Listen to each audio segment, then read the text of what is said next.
So on the back end of the manga, the it does something really impressive in that, like, the back end of the manga really takes things that happen in the beginning part of the manga and just kind of re-renders it just in a way darker tone, like in a way just kind of takes everything and flips it over its head that happened in the beginning. And uh I say probably the biggest example, and probably for me personally, like, was just like when the manga felt totally and completely hopeless. Like, this is probably like the darkest, the lowest point. And on it, and so it was a scene where Aiko and Punpun had just had sex or whatever, and then, like, you can kind of see it shows that she was a virgin. You can see the blood, and then, like, the whole bunch. It's all crazy. It's just one big mess. And then she sits down, and he's sitting down, and she asks him, "Do you like me?" And then he says, "I like you." And she says, "Good. Then I like you too." And it was just like that whole scene was just so fucked up. Like, it was so messed up just looking at it. Like, it was like, wow. And then even the caption at the end after it says, "If there was a place lower than here, it'd be hell." And I was like, yeah, that was some dirt low stuff. Like, that was just probably one of the most I don't say mind blowing, but just seeing everything progress into this one moment, like, just the amount of tension, just having him, like, just her being his fixation and all that, and this is what it came down to. But what that scene did, though, it was basically a re-rendering of a scene that happened, like, way earlier, probably like about 10, 15, 20 chapters in, where Punpun and her were in, like, the school nurse's office. And then she basically asked him basically the same exact question during that time, except this time was a lot more sweeter. It was like, "Do you love me?" And then Punpun goes, he shakes his head yes. And she says, "Good. Then I love you too." And then you see Punpun just go crazy. And, like, and when that happened that time, like, you're just super happy for the character, where you're like, oh man, like, this is dope. This is something that, like, you want to see what it turns into. But the second time in the later chapters, you're just thinking, like, man, these guys need to stay away from each other. This is some seriously toxic shit. Like, this is just something that you don't want. Stay away. So that was definitely I don't know, that scene just it probably sticks out the most to me out of the whole manga. Just after they had sex in that room, that definitely sticks out to me. Then another one where they did it is when him and Eiko got into it, and then her tooth got knocked out.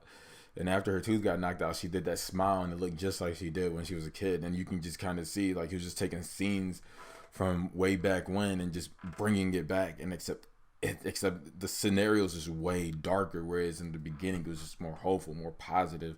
It was just more like you were wishing on a star and hoping everything would work. Hope everything works out for everybody. Everybody gets their wish. And this time you're like, look, the things these guys want, they need to be a little more mature about it, and they need to back off of it, and they need to go get help. Like, now you just see a bunch of grown adults with issues. So that was definitely a big turnaround in the show. But then the last 3 chapters, I feel like, or I don't want to say last 3 chapters, I don't know the number exact, but the last chapters, I feel like, take everything that we've been through, that whole story, compartmentalizes it, and just kind of puts it all down. So like the ending, in a way, it's like where it seems hopeful, but at the same time it seems hopeless. And it almost kind of depends on you, yourself, your temperament, and just how you look at it. It's like the whole story has given you a 360 perspective that you didn't have when you initially watched it, or started reading it, I should say. So now what they did is they bring everything back. Like, they take you back to everything. They take it, when I say bring everything back, they take you back to how everything started it's like a reset button was pushed. So one example of that is the birth of Yuichi and Midori's kid. When that kid comes out, it looks just like baby Punpun, like just cute as a button, all that, and just looks happy. And you're looking at it, it's like, oh man, oh, it's just, this is nice to look at. But see, but the writer, he doesn't let you just sit on there and think, oh, this is a good thing, this birth of this kid is a good thing, because then it goes right into his eye, and you can see off the corner of his eye, you can see the Afro Japanese guy, or the Afro god, or whatever, the personification of God that is the inner dark thoughts that shows up in each character that kind of led them down darker paths. So you see that, so it's like, you at first you look at it and you're like, you're happy, but then when you see that, it's like, maybe things won't turn out too good for that kid. But that's up to you to decide. And then he does it again in like the last couple panels of the whole manga. He takes it back to the school, and in the school now, like you see this classroom, and it's Harumi introducing, like, it's a class that he's teaching, and it's this new girl, basically like Aiko when she first came and met Punpun. She was a new student in the class, introduced herself, and this little girl introduced herself, and then you see this young plain looking boy looking at her with awe, just like Punpun looked at Aiko. And then Harumi just looks at them, and then he just kind of stares off into the distance. I think he smiled. I believe he's... Shit. Harumi sees the boy staring like intently at the girl, and then he looks over at him, and like the kind of face that Harumi makes, you can't tell if he's looking with approval or disapproval. So once again, this depends on you as the reader, on your temperament. Like me personally, I just couldn't tell. Like when I was looking at it, honestly, I thought he was looking at it with disapproval, but that's just, I guess that's just how I look at it as a person, I guess. And so yeah, but the writer doesn't really give you anything to grab onto to come with a concrete idea of what it is that Harumi feels about the situation. So everything is open-ended, especially when he looks out into the window.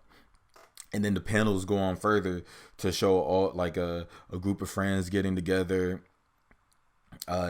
talking about, just all the same things that Punpun and them did. They're looking at some magazine, and they ask, what is sex? Same thing they did when they were kids. And then you hear the line, oh, the world, that people are going to go extinct, that same quote from Aiko. And you see the gym, and it moves panels into the school. And then like it's just, and then at the last frame, it's just them looking at the school. And so in a way, like the biggest thing I take from that is like, even though it doesn't let you know whether it's things are going to be happy, the outcomes are happy for all these characters, or that the outcomes will be bad for all these guys, including like with Yuichi's newborn and these people, or even Punpun himself. I mean, although I guess you could say compared to what Punpun was going through, like how it ended for him, I guess you can say in a way that was a happy ending. But what you can take away from the story overall is that no matter what happens, no matter anything that goes down or gets thrown at you, or for every things coming into the future, life goes on. Like it's gonna keep moving.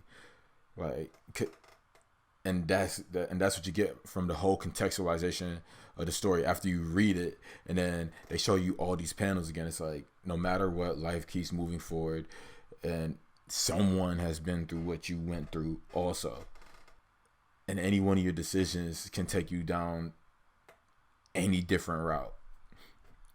So that's kind of what I took from that ending, at least. And so at the end of the day, it's just about moving forward, which even more so with the conclusion where Harumi, like before all these final panels, Harumi meets up with